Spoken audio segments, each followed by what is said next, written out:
The trash compactor, I love that because, I'm sorry, take a close look at it. Nintendo's gonna sue somebody, all right? It looks like a chain chomp. Look at that, all right? So race against the other players in the game to build the best factories in the fewest number of rounds. Does that sound fantastic? I hope so, because we're gonna be talking about fantastic factories. Let's get into it.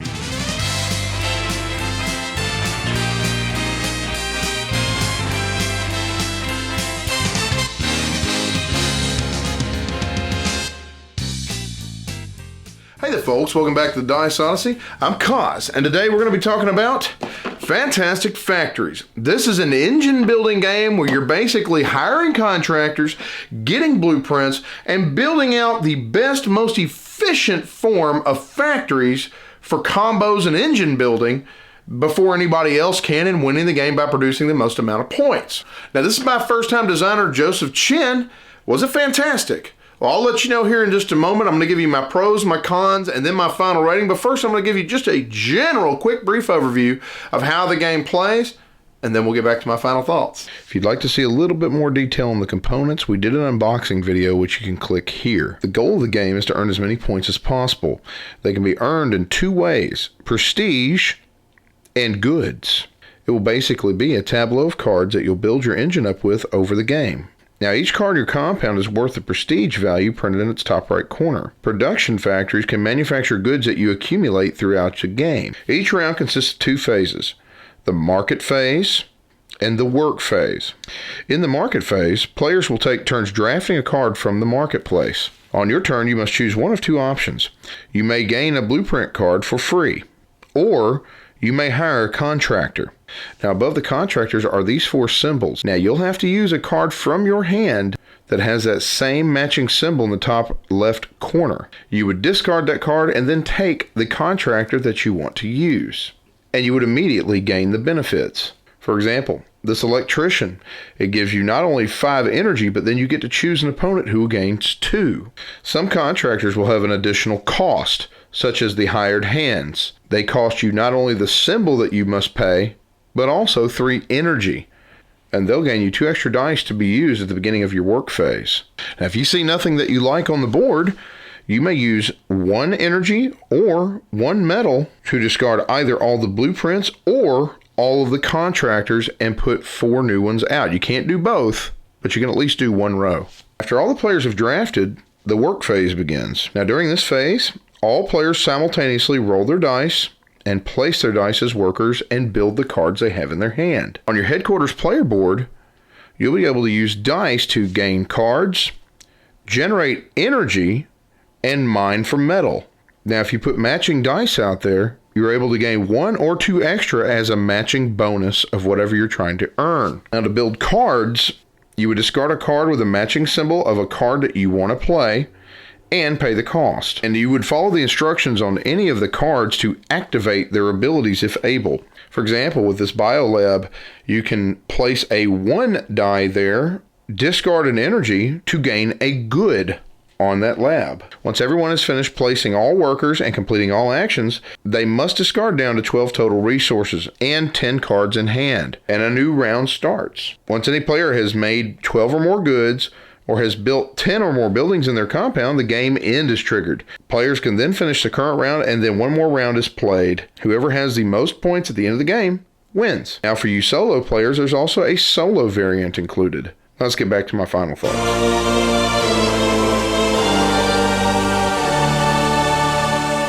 So what did I think of Fantastic Factories? It was fantastic. I had to do that, I'm sorry. Been waiting the entire review to do that. First thing, components, top notch. Marks across the board, really enjoyed it. The cards are actually a very good, I mean, they felt a little thicker than they were, but they felt very durable card quality. I really like the artwork. I know some people may not like necessarily that what is it, kind of a base style artwork that it's got. I can't put my finger on how to explain it, but kind of nondescript in some respects, but I personally liked it. I really enjoyed it because it had that kind of a whimsical look to it, and it's something that endeared me more to the game. Had the bright, cheery colors coming off the table, and I play a lot of serious games, so it's nice occasionally to have something that's got that bright, cheery look to it, you know, on every single card pretty much. I love these dice because I like the translucency. I don't know what it is, just the quality of them are really beautiful. And we had these other dice, the gray, the kind of a smoky translucent dice. We call them the Frosties. Yeah, everything in this game just popped.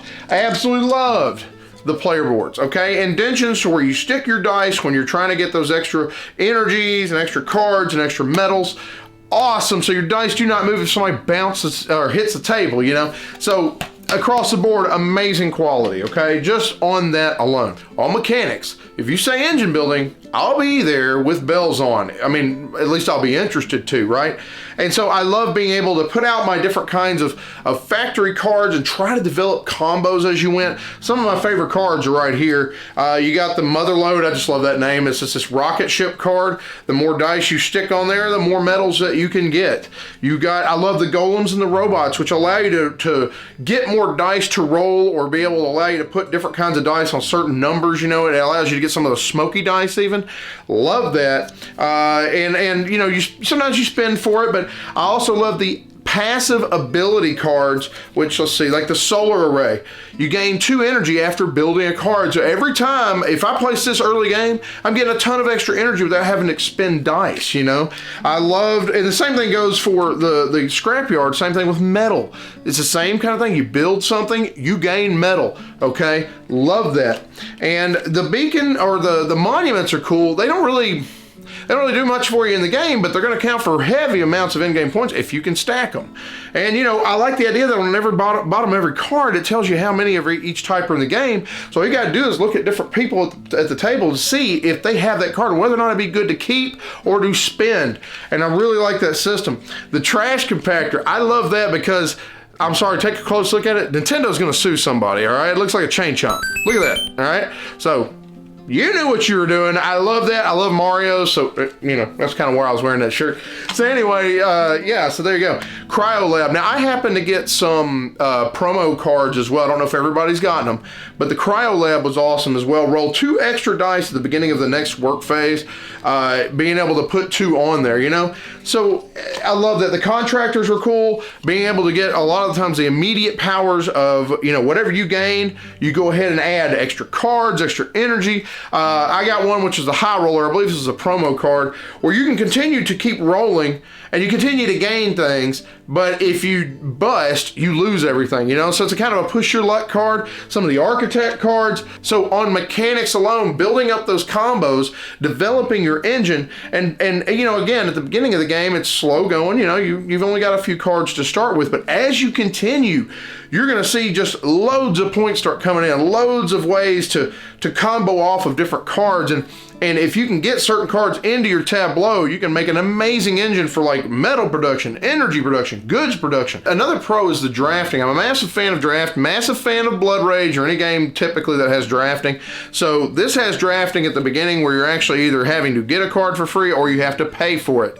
And you have some real strategic decisions, tactical even, of what cards you may want to spend, because you might want to save this card, but it's got the symbol you need to get that contractor. Dadgummit, this is so hard to make that decision. So there's some turn angst and some really hard decisions to make with what you have in your hand. And also, somebody at the table may grab that card before you. You're like, don't you get that card? Don't you get, oh, you got that card? I'm gonna, oh.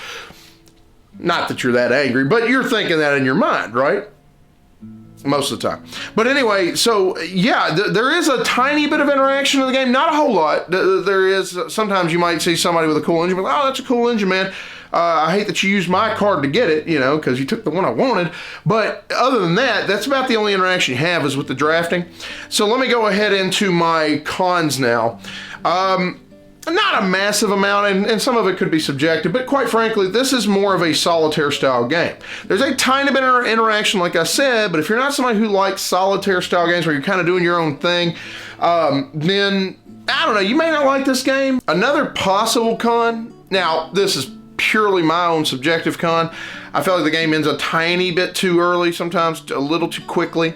It's like right when I'm getting my engine going and I want to do more, sometimes somebody might have jumped ahead and actually gotten that. I think it's is it 10 or 12 goods, whatever it is to win, because there's it's either 10 buildings, 12 goods, or maybe I'm getting that mixed up, but somebody has gotten that. But the saving grace behind that, though, is that you at least get one more round, which has saved me a couple times when we played. I've been like, oh, if I just had one more round, I could get this engine up to where I want it to be and generate so many goods. And I like it because most of the games were close games.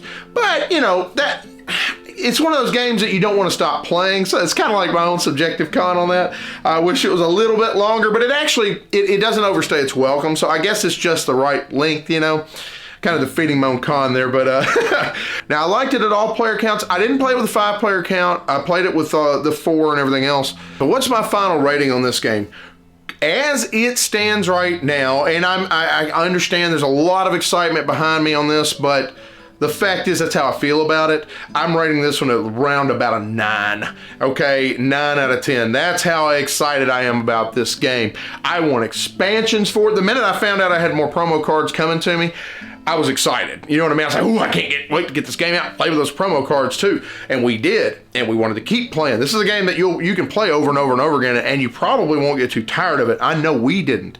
Fantastic game, fantastic factories. I could honestly see, I'm not trying to allude to anything, but I could actually see this game in particular being somebody's favorite game of the year. My recommendation is go out and get this sucker. This Joker is awesome if you like the type of game that it is, okay? Fantastic Factory is one of the best games of the year, one of my favorite games I've played this year. It's absolutely fantastic. Anyway, have you played this game yet? What were your thoughts on it? Anyway, thank you so much for watching the Dice Odyssey. You have a blessed day, and game away. This video is brought to you by Fallen Dominion Studios. Check out their website at fallendominionstudios.com.